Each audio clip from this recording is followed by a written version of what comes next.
You're listening to an Airwave Media Podcast. This episode is brought to you by Shopify. Forget the frustration of picking commerce platforms when you switch your business to Shopify, the global commerce platform that supercharges your selling wherever you sell. With Shopify, you'll harness the same intuitive features, trusted apps, and powerful analytics used by the world's leading brands. Sign up today for your $1 per month trial period at shopify.com/tech, all lowercase. That's shopify.com/tech. Hi, I'm Rena. And I'm Sarah, and we host Biopic, a podcast story. Katie and Nathan want us to warn you. They use strong language on the show. If you dislike cursing, you might not enjoy this. But if you do like cursing and strong language, you're in the right place. We also like cursing and strong language on our show, Biopic, a podcast story, where we dissect the good, bad, ugly, and stupid about biographical films. We're just two broads who like to praise and mock this specific genre of filmmaking. Now enjoy this episode of Queens. Hi, this is Katie. And this is Nathan. And you're listening to Queen's Podcast, the show about women in history.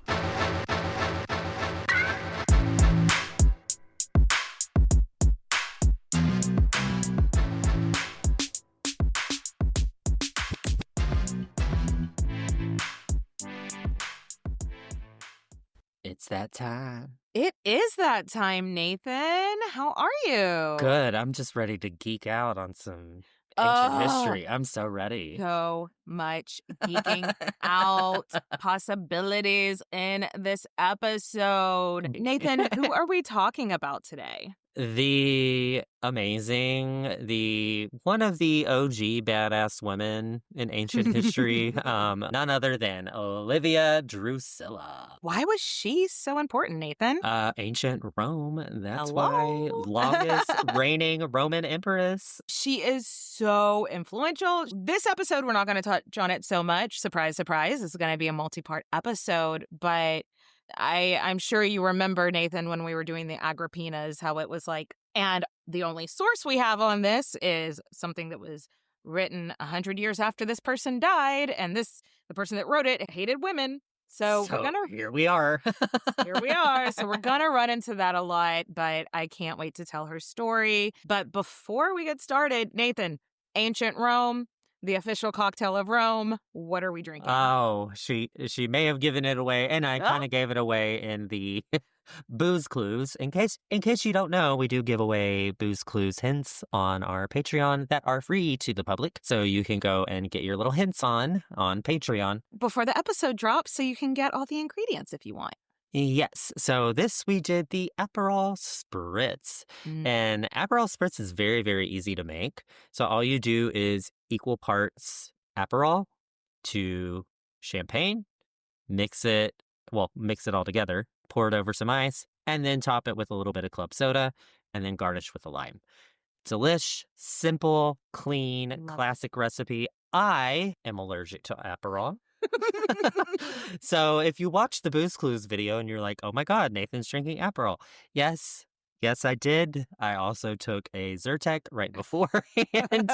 And that's what happened. And I gave the rest of the booze away because I was like, get this out of my sight. I'm allergic. Goodbye. So I'm coming off of dry January, but I really didn't feel like drinking this weekend. I don't know why I had it in my head that Aperol was just a mixer and didn't have alcohol. So I was like at my local liquor store being like, where is the Aperol mix? And they were like, do you just mean Aperol? And I was like, oh, this has alcohol in it. And they were like, yeah, babe. But it's not dry January anymore. So my drink is the Aperol plus sparkling grape juice. So it's not quite a mocktail, but it's a very low alcohol version of the Aperol Spritz. Yes. Now, before we get started, we have two Patreon shout-outs to give. So, Patreon shout-outs! Woo, woo. Shout out to Danielle and Danny. Oh, thank you so much, Danielle and Danny, for your support. Thank you to our supporters on every level. And hey, if you are brand new and you're not paying us a cent, fuck it. Thank you, too. We just are happy to be history nerds. So now it's time to talk about some Livia. So, Olivia. I'm are you- living for Livia. Are you living for Livia? Because I Yeah. am living for Livia. Livia Drusilla, that is, was born on January 30th, maybe 59 BC, maybe all of this, maybe prospectively, which means that she just celebrated her 2084th birthday. Oh, 2084 years young. If that birthday is accurate, though, that makes her an Aquarius. Ooh. Nathan, what are the characteristics of an Aquarius? They're independent, very practical, direct, formulaic.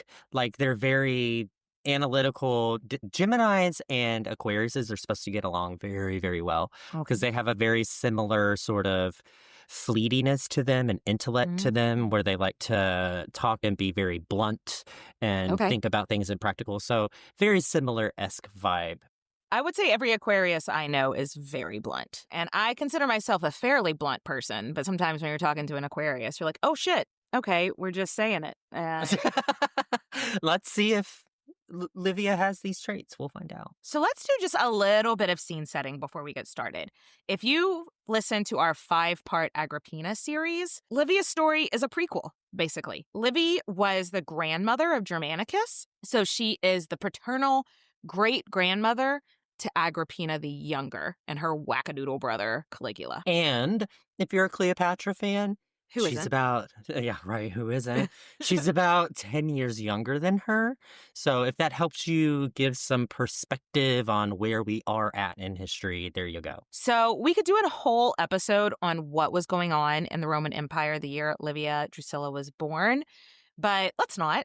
And instead, here's what you need to know. In 59 BC or so, the first triumvirate was formed. The triumvirate is these 3 guys that decide they're going to run Rome together, like be the 3 leaders. Sounds like a dick-waving competition. Spoiler alert. Am I spoiling? Spoiler alert. 3 ambitious men being like, we're just going to split power evenly. That's going to go great.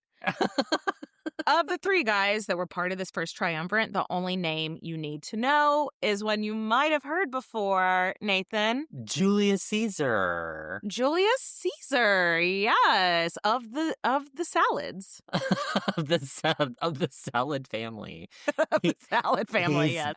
Now, before we can get into Livia's life, we need to understand the family she was born into.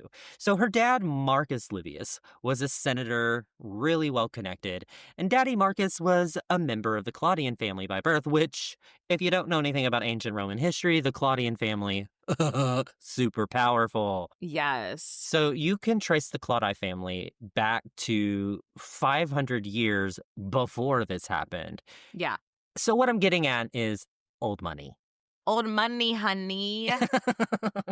Livia was born into a really great position. She would have been born into like a really rich and powerful family. And at the beginning of her life, it seems like her dad, who, was, we'll get into it a little bit, but in ancient Rome, your father is the center of your life for everybody. And her dad seems to be like this really popular, handsome, powerful. It seems like her dad just kind of exuded big dick energy. Now, we don't have a whole lot of concrete information about Livy's upbringing. She probably had siblings, though we're not 100% sure. Historically speaking, though, Drusilla, if you were born and named that, meant you were the second daughter of your father, which would make us believe that she had an older sister. So if she did, that older sister may have died young or something because it's the ancient times. She ain't in this story. We don't have modern history. Modern medicine, excuse me.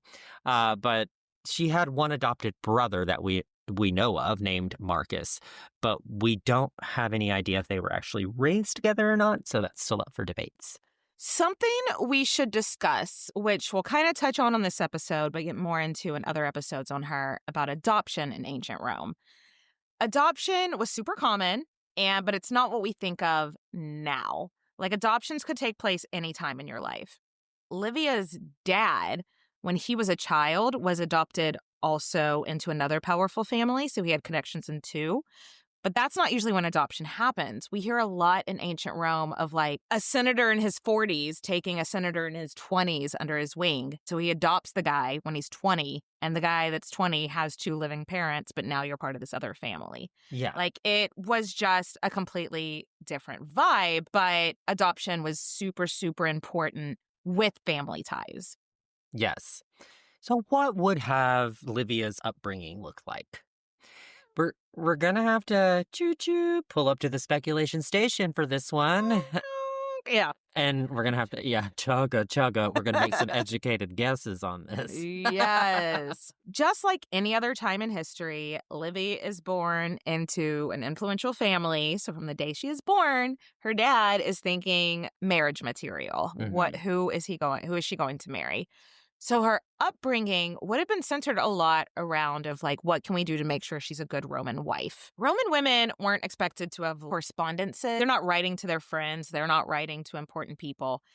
But if their husband is out of town, if their husband's away at war and they get a letter, or if something important gets posted in the city center, Roman women need to be able to read it, regardless of if it's in Latin or Greek, and be able to understand it and pass along the information. So she basically needed to understand if she got a note that said, Livia, you in danger, girl. She could read it.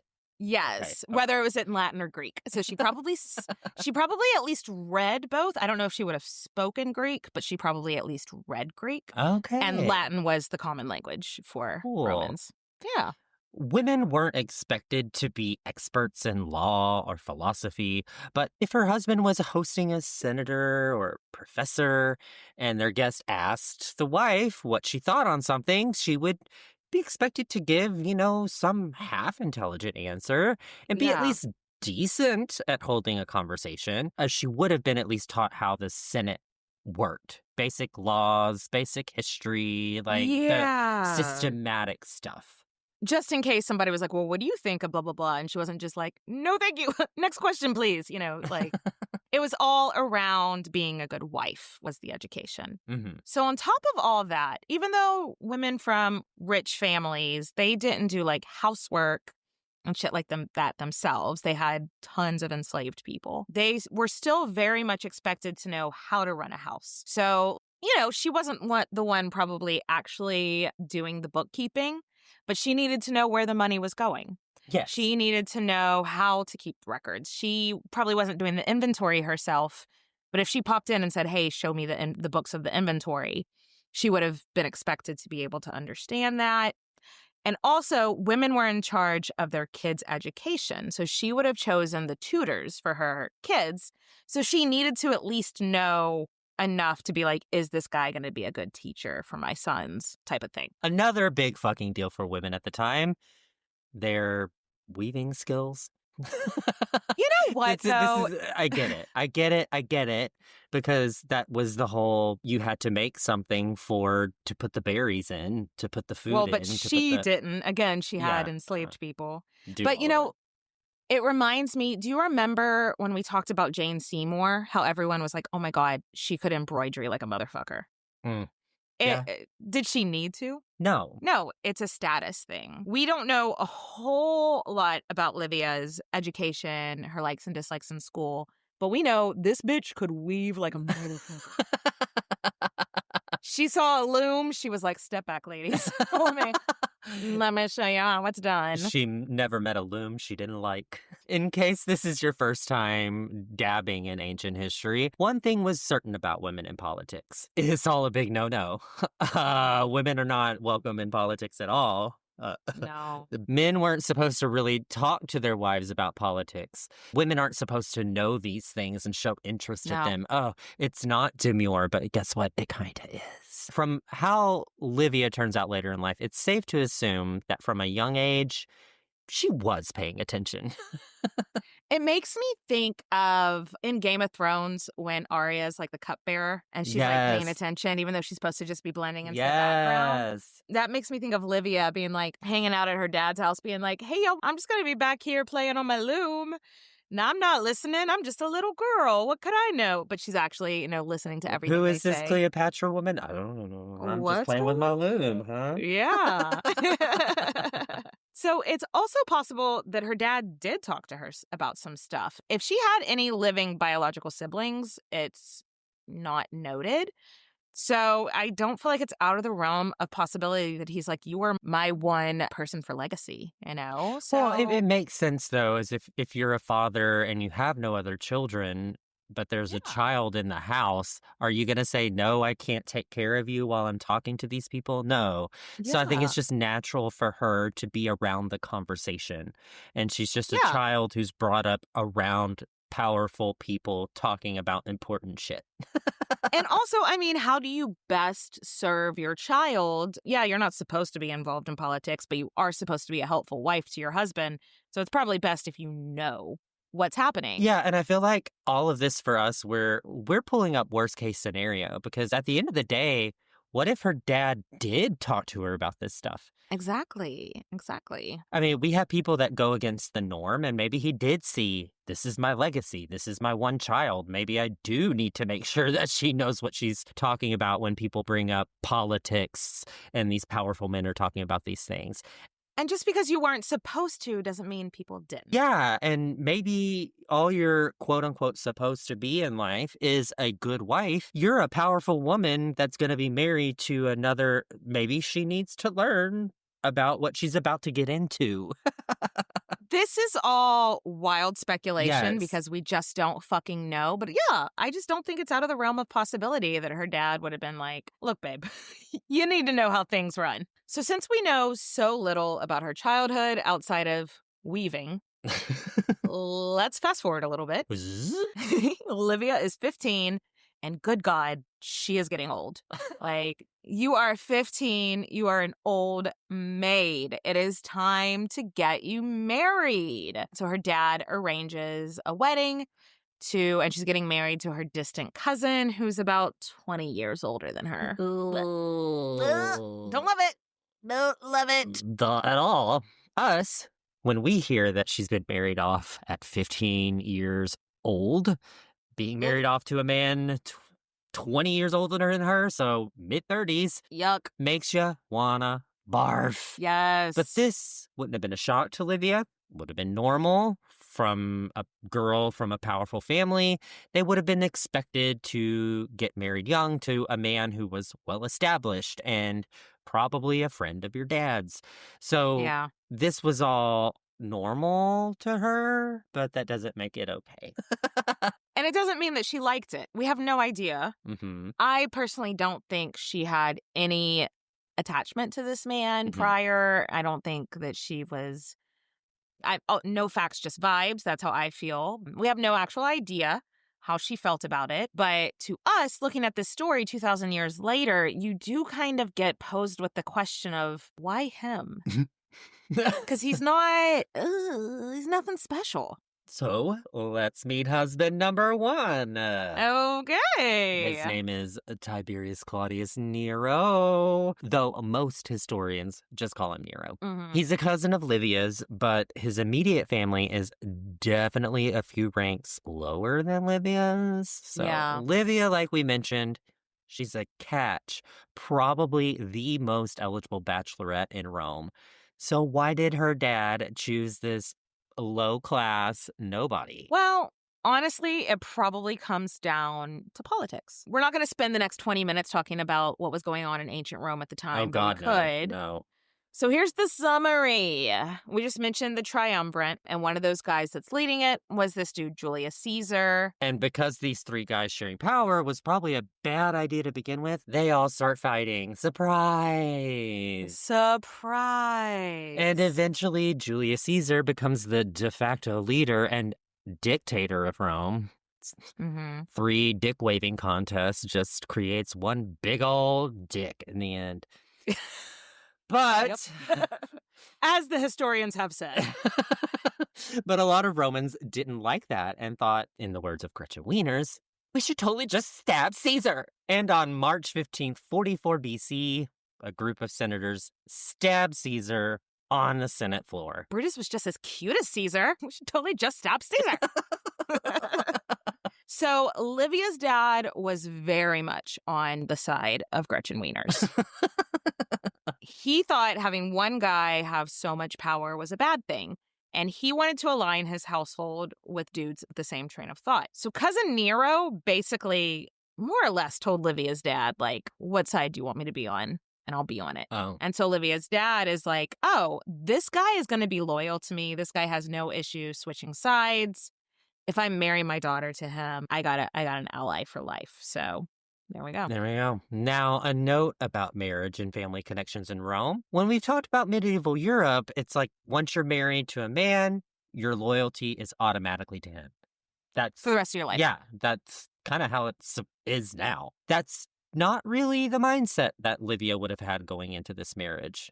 In ancient Rome, your father is the boss. Whether you live with him or not, he still tells you what to do. So if her dad and her husband had a falling out, she would just leave her husband, move back in with her dad, and start over again. Also, unlike a lot of stories we've discussed, marriage in ancient Rome wasn't necessarily forever, and it wasn't viewed that way going into it either.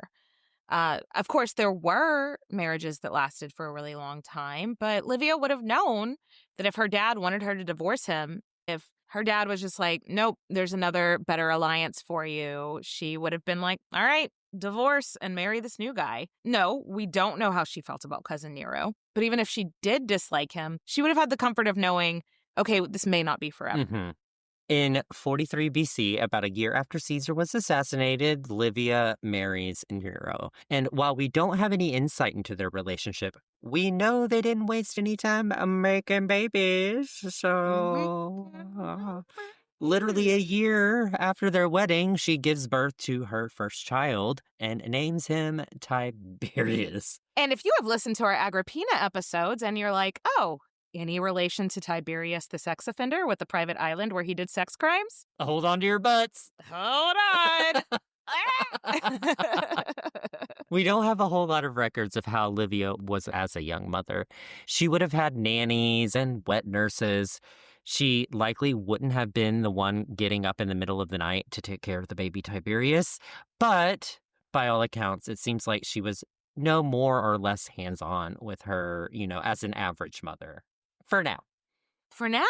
Why do you say for now? Because shit's about to hit the fan. So we should probably go top off our drinks before we do this because it's about to be some ancient drama.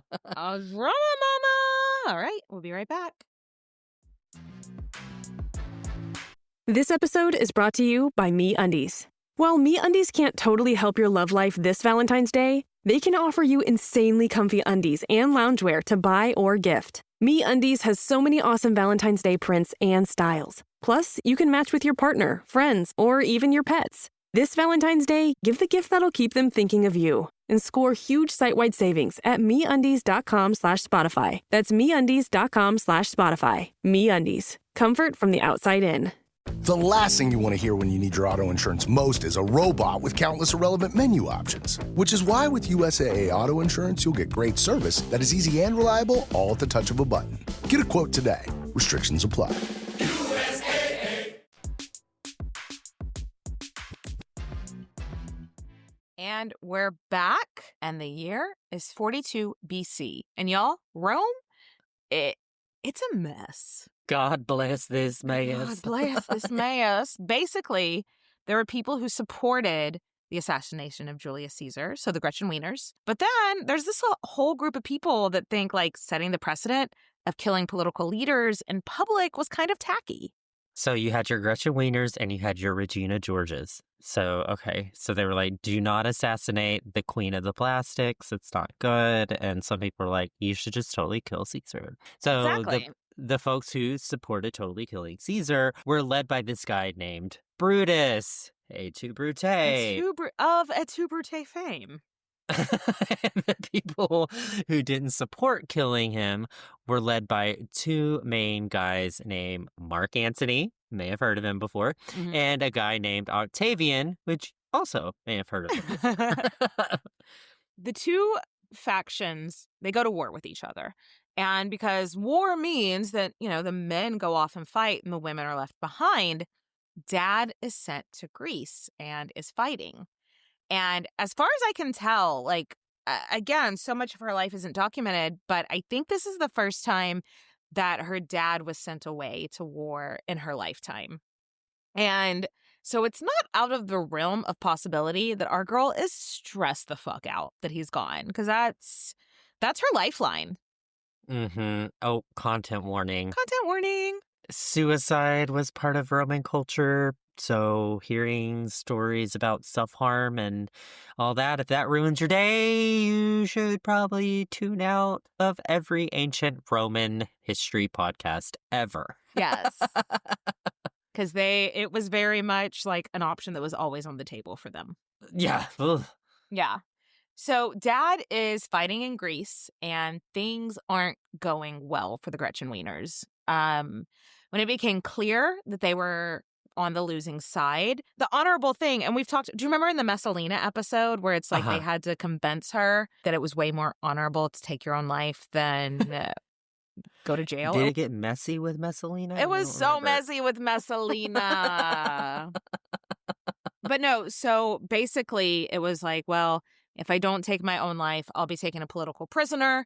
And when you're taking political prisoner, you could be tortured, you could be marched through the streets and then killed anyway. So Livia's dad decided to close the book of his life while they were in Greece fighting.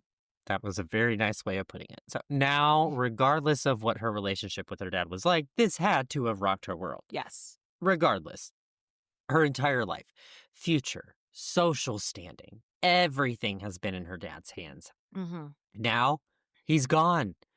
Her fate is going to be totally connected and tied in with her husband, who had never been much of a leader himself. I don't get the vibe, because it seems like her dad had like big dick energy, and the guy in the middle of the room that was like the leader, I don't get that vibe from her husband at all. No, Nero, no. No. So now, we don't know how Livia's, I feel like a broken record being like, we don't know how she felt at this time. But what we do know is her husband, Nero, we know how he was feeling. And he was fucking panicking, having a bad time, being like, well, my father-in-law and the guy that I was following is dead. Hey, babe, grab the baby. We got to get the fuck out of town. Babe, grab the babe. Let's go. Babe and babe. On the road, babe and babe. And that's when Nero, Livia, and their 1-year-old son hit the road. And so they flee Rome with only one attendant, which to you and I don't have an attendant when I travel, but for her, I wish I did. That would have been wild to only have like one attendant. Yeah. Yeah. Okay. Even with one attendant, it's still kind of scary to have to leave in the middle of the night. She's 16 years old.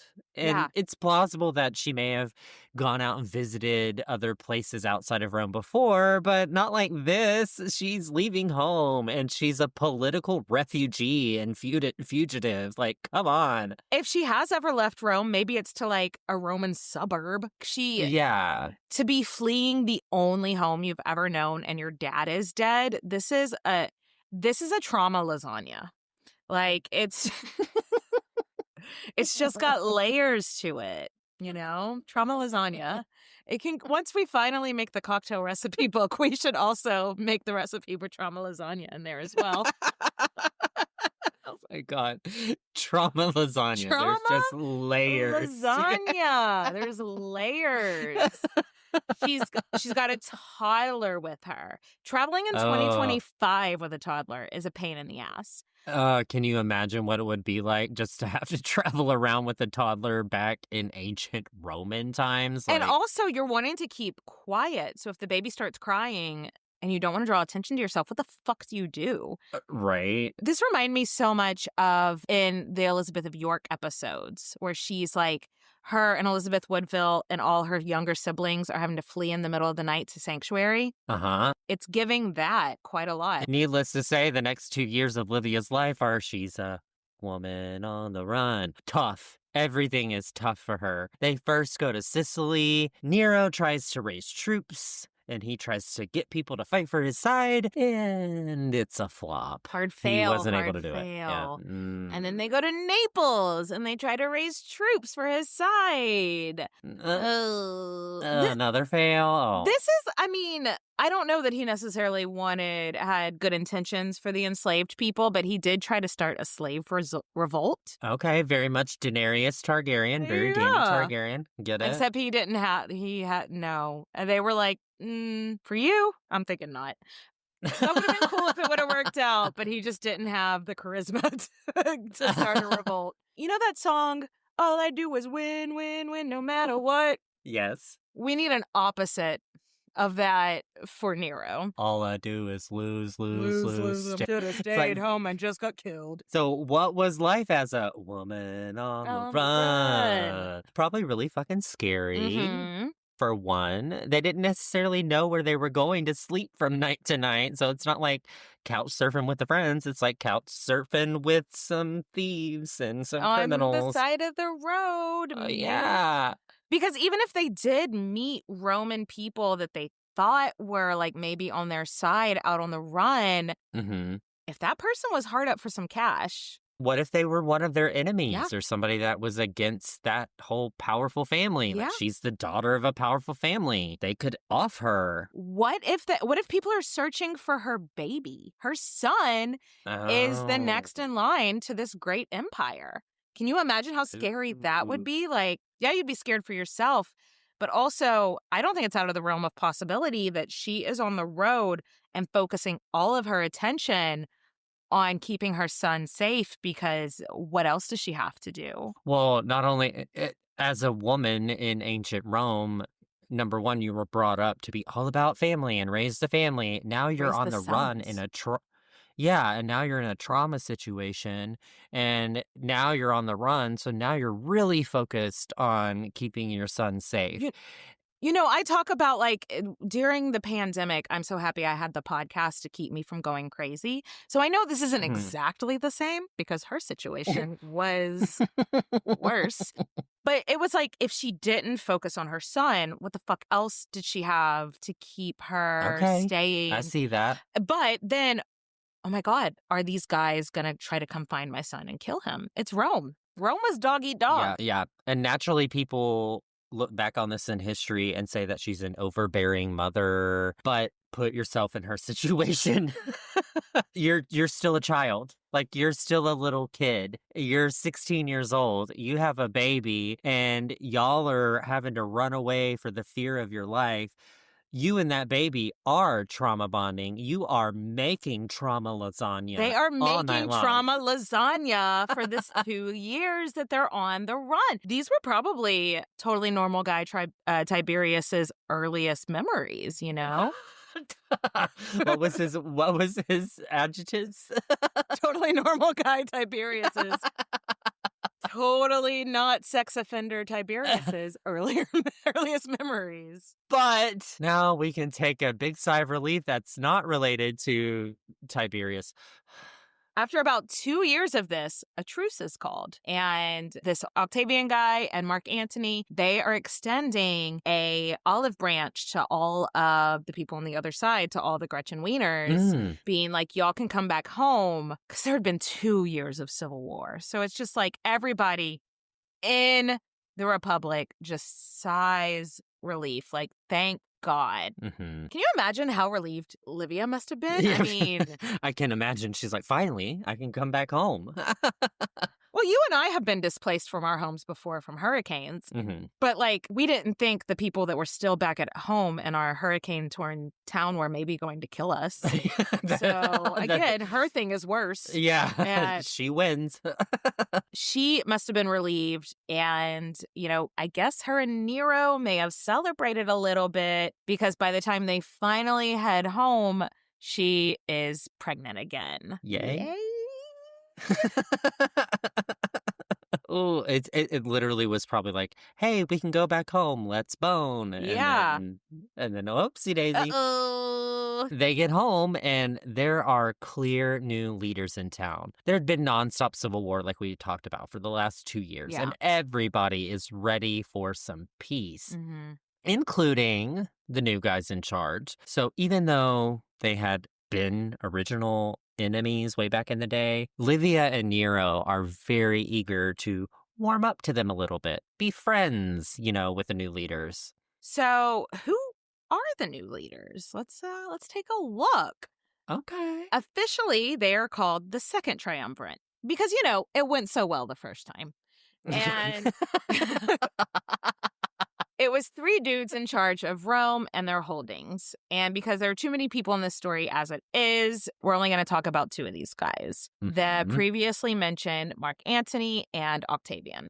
Marc Antony and Octavian didn't always see eye to eye on a lot of shit. No. But right now, they're more or less getting along. Marc Antony is running shit in the East, and by that I mean he's running Cleopatra down into her bed. Ooh, ow. Bumping butts. Yep. Cleopatra, bumping butts. Well, Octavian is more or less head bitch in charge in Rome. Right. So meanwhile, while Livia is happy to be home, things have shifted. She is, like, when she left Rome, she was this daddy's girl. She was a 16-year-old teenager. She was, I think, more soft and innocent. She now has this harder exterior shell. She is more suspicious of everyone around her. And she has the major ick for her husband. That's okay. It's like we said earlier. Ancient Rome. Marriage. Marriage Not ain't forever. Yeah. All she's got to do, get through this pregnancy, have this baby, and she can start seeing if she can make connections with, a better choice of husband choices. Yes. Choices. But it's not long after their return to Rome that her husband and her were summoned to meet up with this Octavian guy. Mm. And then she's like, oh, what? Is he hot? Okay. Is the most powerful man in the world a husband material? Maybe. Why don't we, I need to cool myself off. Why don't we take a quick break, top off our drinks, and we'll see what happens next. This episode is brought to you by Indeed. When your computer breaks, you don't wait for it to magically start working again. You fix the problem. So why wait to hire the people your company desperately needs? Use Indeed's sponsored jobs to hire top talent fast. And even better, you only pay for results. There's no need to wait. Speed up your hiring with a $75 sponsored job credit at Indeed.com/podcast. Terms and conditions apply. Everybody shush! William Shatner has something to say. Cat and Jethro, box of oddities. What do you do when the woman you love dies? Well, of course you dig her up and you live with her. Aww. The show examines weird things. There are plenty of old photographs from this time period of children out in the streets playing in and among the dead horse carcasses. Oh, I miss those days. Things used to be so much simpler. Cat and Jethro. Then there's the urine wheel, which sounds like a really bad game show. They've done weird things. Cat and Jethro, box of oddities. That is really mysterious. Join Cat and Jethro Gilligan Toth for the strange, the bizarre, the unexpected, as they lift the lid and cautiously peer inside the Box of Oddities. The Webby Award-winning Box of Oddities podcast from Airwave Media. Nathan, we are back. Mm-hmm. Livia is back in Rome, trying to get back into a normal life. She's got the ick for her husband, Nero. But when she meets the new guy in charge, Octavian, it appears there is like an immediate attraction. So let's get to know Octavian. Octavian was born in October 63 BC, so only 4 years older than Livia. We love this for her. We love an age-appropriate romance, yes. Like her ex-husband, born into a lower class than Livia, so she's like, oh, not great, but I'll take it. But he's climbed his way up. Yeah, his maternal great-uncle was this real powerful dude that just happened to rise to power named Julius Caesar, so maybe you know him. Maybe you've heard of him. Yeah. So it appears Octavian, he was like an overlooked kid. He was a really sickly kid, and nobody really wanted anything to do with him except for his grandmother. His grandmother was like the only person that loved him, which, But then, I know, his grandmother dies when he's 12. And Octavian, even though that was considered young for it, because like a Roman's funeral was this whole thing, Octavian gave the eulogy at her funeral. And his eulogy apparently was so moving and touching that people could not shut up about, like, who was that kid? Who was that kid that gave that beautiful speech? And everybody kind of suddenly wanted to know who he was. So when he was 19, his uncle Julius Caesar adopted him. And from then on, he was really involved in politics in Rome and was big mad when they assassinated Caesar. I mean, I can kind of see his point of view there. It's his great uncle, and that's like the man that took him under his wing. And his dad, ? With adoption? Yeah, with adoption. Unsurprisingly, Caesar was fucking loaded. And since he didn't have any legitimate sons, his entire estate went to Octavian. So our dude, 18 years old, loaded, and super politically connected since he was, Caesar's heir. No big deal. And also, in the only other episode where we've kind of touched on Octavian in the Agrippina series, not that much though. The only other episode where he has more than a passing mention is Cleopatra. And that actually makes sense that they were such rivals, because remember Cleopatra's son with Julius Caesar, she wanted to be his heir. But Octavian is like, no, I'm the heir. So now it makes so much more sense now that we've gone deeper in of why they hated each other so much. So if you don't listen to our Cleopatra episode, if you have no idea what we're doing. Needless to say, dude was politically savvy and he didn't want years of war. They had just seen that. Yeah. So once he was firmly in place as a leader, he's ready to make some peace. He's married to a woman named Scribonia at the time, who he'd married to form an alliance that he didn't really need anymore. Yeah. But Scribonia is big and pregnant with Octavian's baby, which might be drama. I don't know. But the story goes that Octavian throws this party. He invites a bunch of people from the other side, including Livia and Nero. Livia is big and pregnant. Octavian's wife is big and pregnant. It doesn't matter. Livia and Octavian, they lock eyes at this party, and it is just a love at first sight. And they remain in love for the rest of both of their lives. Yeah, it's a nice story. It's a very nice story. To some extent, it might be true. Sure. There are even stories about them running off and boning together right then and there, which is like not love at first sight. It's a little bit of lusty lust at first sight, which I love. But would that have been the only reason they were interested in each other? Probably not. Here's the facts. Our girl Liv, unhappy in her marriage, right? Probably a little scared shitless about having to go on the run again. It turns out the most powerful man in Rome is interested in her. So he has money, he has power, he has security. If she's with him, she's probably not picking up her baby and fleeing to Naples again. It's the security part that keeps her there, right? There's no trauma lasagna with him. With him, it is just a security pizza. Yes. Or security spaghetti. Spaghetti, yes. And so she's thinking of that kind of life that he can give her. Yeah. Octavian is powerful, but he's a little new to power. And his family name is not the most prestigious. In Livia, he sees the Claudii family and the Claudii dynasty. That's 500 years of money and power. That's a whole level of security that he needs from her. Right. So they both need this level of security. Money can't buy his way into this, but it kind of does. Well, she can buy his way into this. Uh-huh. So were they actually head over heels in love? Maybe. Yeah, we Maybe? don't know. We never know, but Are they also two pragmatic people, two pragmatic and ambitious people that are seeing opportunity in each other? oh yeah. A bajillion percent. Yeah. Could they be seeing opportunity in each other and also be in love with each other? Maybe. Why not? Like, why can't you have both? Yeah. I feel like we run into this a lot in history where we try to categorize people as one or the other, but in actuality, they fit somewhere in the middle is where they are at. They could contain multitudes. I mean, it's totally possible.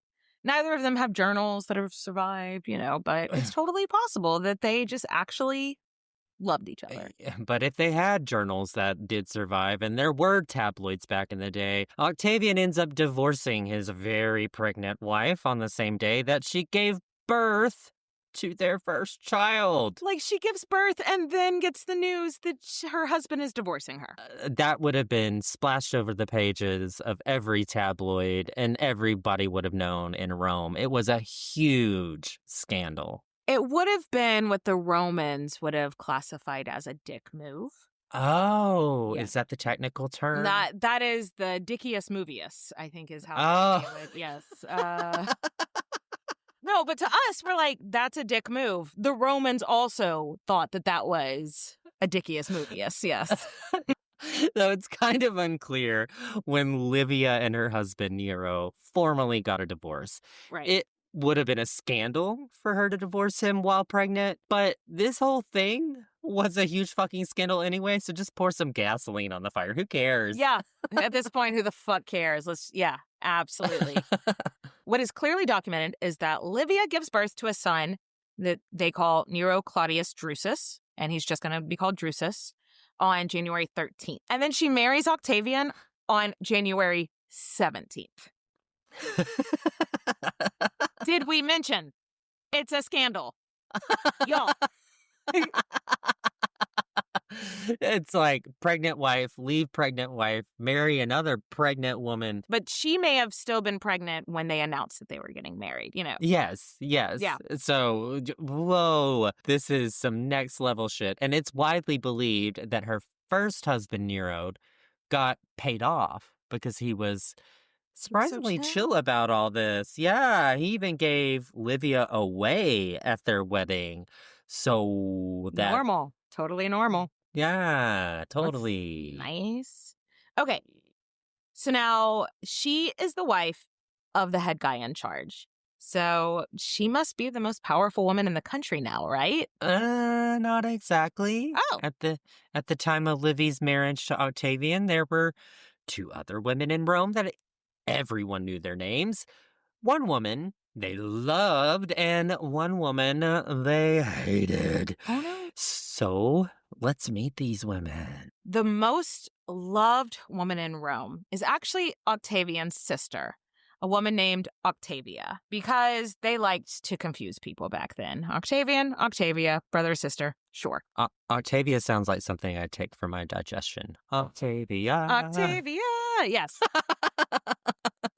Octavia had married Octavian's frenemy, Marc Antony. But Marc Antony had left her to be with the most famously hated woman in Rome, the Pharaoh of Egypt, Cleopatra. And Octavia was everything a woman that was Roman should be, and the perfect blueprint of how Livia could start modeling her public image. Yeah. Octavia was this maternal woman. She's in her house. She had her two daughters from her marriage with Marc Antony, and she had kids from her first marriage.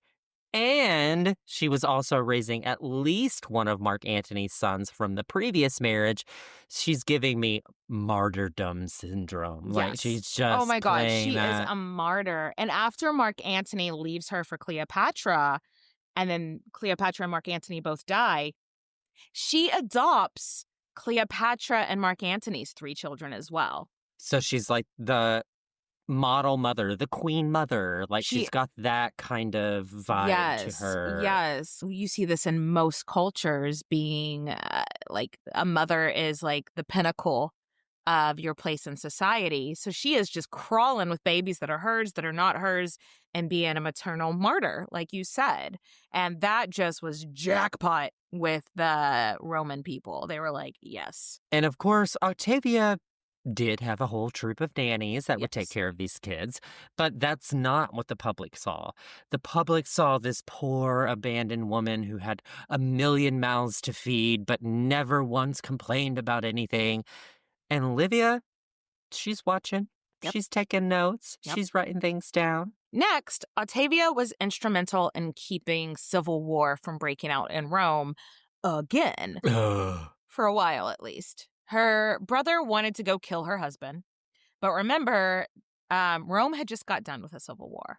So Octavia would make these public pleas of like, please show mercy to my husband. He's the father of my children. I'm hoping he will return to me one day. And this bought her so many brownie points with the public.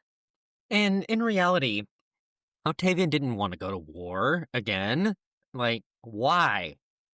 Octavia probably had actual hope that Marc Antony was going to return to her and everything was going to be okay again. But by doing this public song and dance, he gets to look like a merciful ruler and she gets to look like the sympathetic victim. Mother martyr. Yes. Yes, mother martyr, matriarchal Yes. martyr. Yes. And so by comparison, the most hated woman in Rome, Cleopatra, was the opposite of Octavia. Mm-hmm. First of all, she stole a good Roman woman's husband right from under her while she was caring for a whole brood of children. Eek. Livia kind of has done the same thing. So she's probably looking at the situation and thinking, what can I do different? What can I do to deflect from that? Right. Well, Cleopatra wore tons of makeup and expensive fabrics and loads of jewelry. Sorry, I'm dreaming right now. I know. If this was a montage in a movie that we saw, Livia would be washing off her fierce eyeliner, taking off she's like dripping in jewels. Eleganza will drip off of me. I'm done with these. Burying her jewels in the backyard. Googling, what do poor people wear? But most importantly, Cleopatra was a leader. The Romans thought this was fucking weird that a woman wanted to lead armies, lead democracies, whereas Octavia never showed even the passing interest in politics. So that's what a woman should be doing, taking care of kids and leaving the politics and war to the men. But here's the thing. Livia was smart. She grew up with a very powerful, political savvy dad. She watched him fall and fail. Mm-hmm. So she was then married to a man who sucked at politics so bad, and she had to pay attention to what made him bad.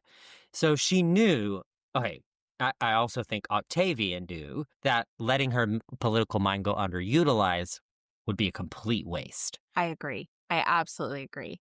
So now Livia and Octavia just need to figure something out. How do you make her an Octavia in public and a Cleopatra behind closed doors? Octavia in the streets, Cleopatra in the sheets. Goals. Goals. Life goals. And I think that is where we are going to leave her for this episode. So tune in to find out how she's Cleopatra in the sheets. Cheers, bitches. Hello, everyone. Takuya here. And I'm Gabby.